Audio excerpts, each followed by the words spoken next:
You were never buying the watch. You were buying the reaction. The pause people make when they look at your wrist. The half second of silence before someone says, "Damn." That's a Rolex. Luxury brands understand something terrifying about human psychology. People don't want products. People want elevation. And the most dangerous part? Most luxury buyers don't even realize they're being psychologically engineered.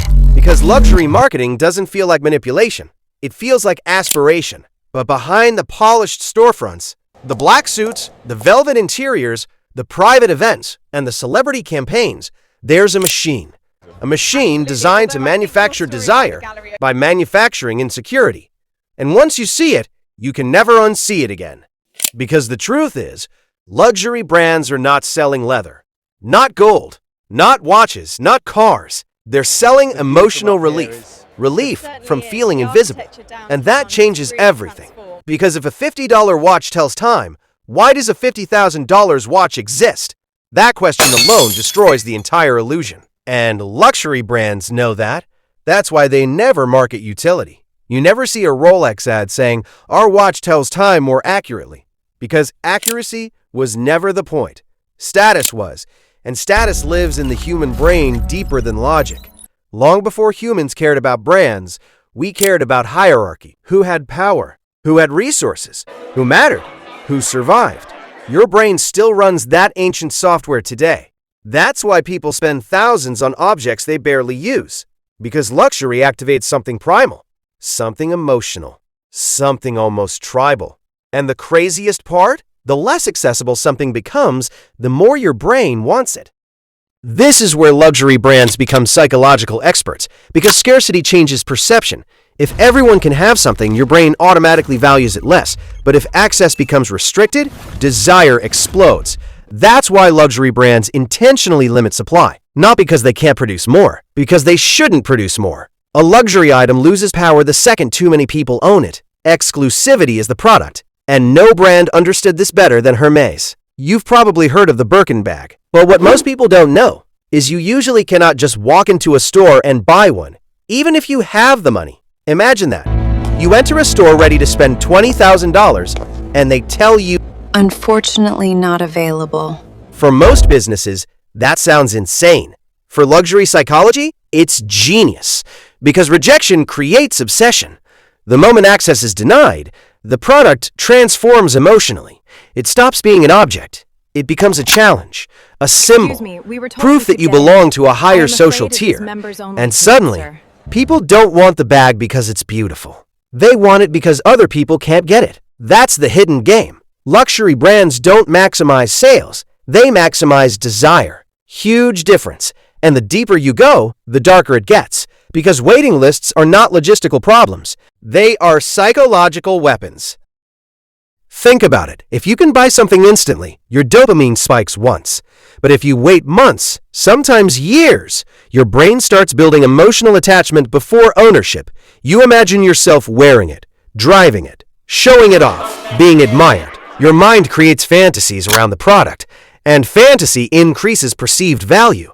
That's why some luxury car buyers willingly wait years for delivery. The wait itself becomes part of the experience.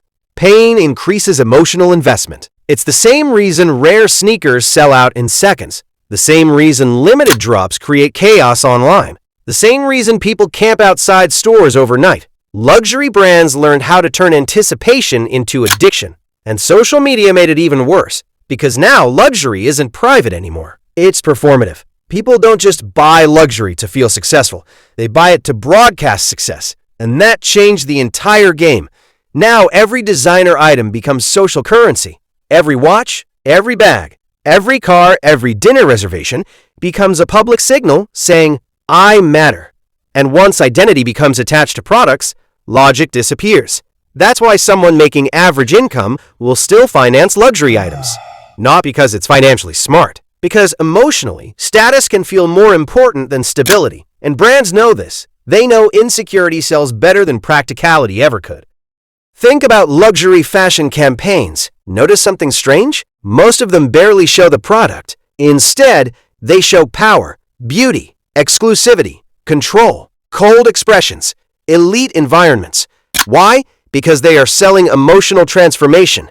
They want you to believe the product changes who you are, not what you own. That's why luxury advertising feels cinematic, almost untouchable, because they are not targeting your needs. They are targeting your identity crisis.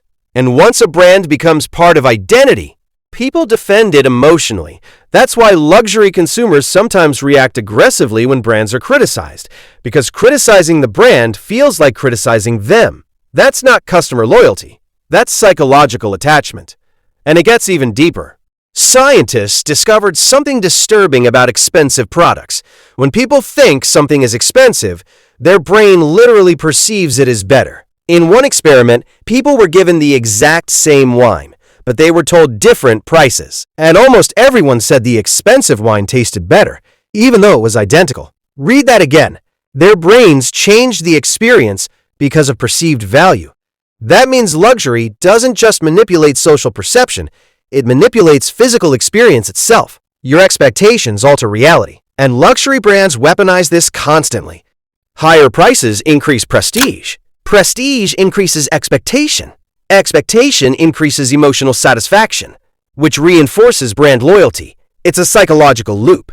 And no, this doesn't mean luxury products are always low quality. Some are genuinely exceptional, but quality alone does not explain the obsession.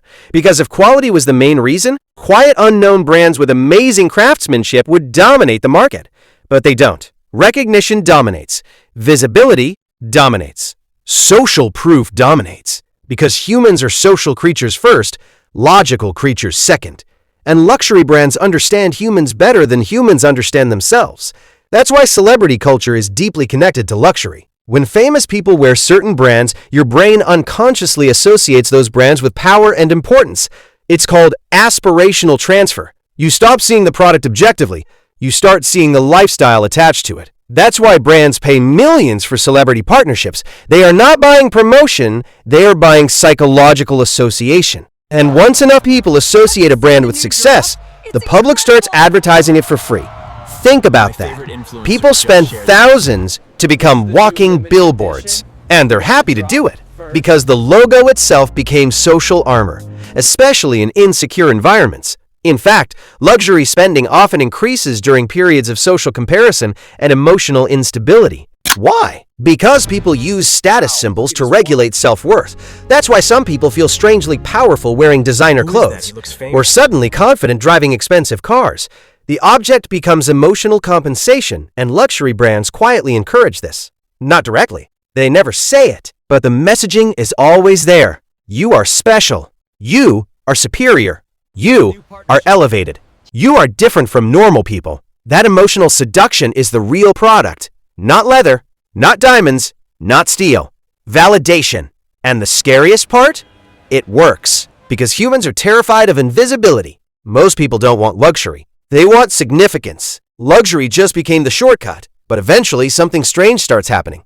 The satisfaction fades, fast, because status is relative. The moment everyone around you upgrades, your brain resets.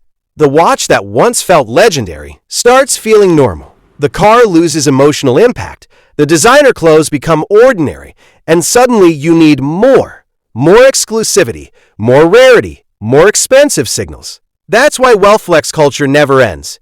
Because comparison never ends. By status, by desirability, by perceived importance. And the brands that dominate the world today mastered that separation perfectly. But here's the question nobody wants to ask. If your confidence disappears without the logo, was it ever confidence to begin with? That question makes people uncomfortable, because it forces confrontation with something deeper.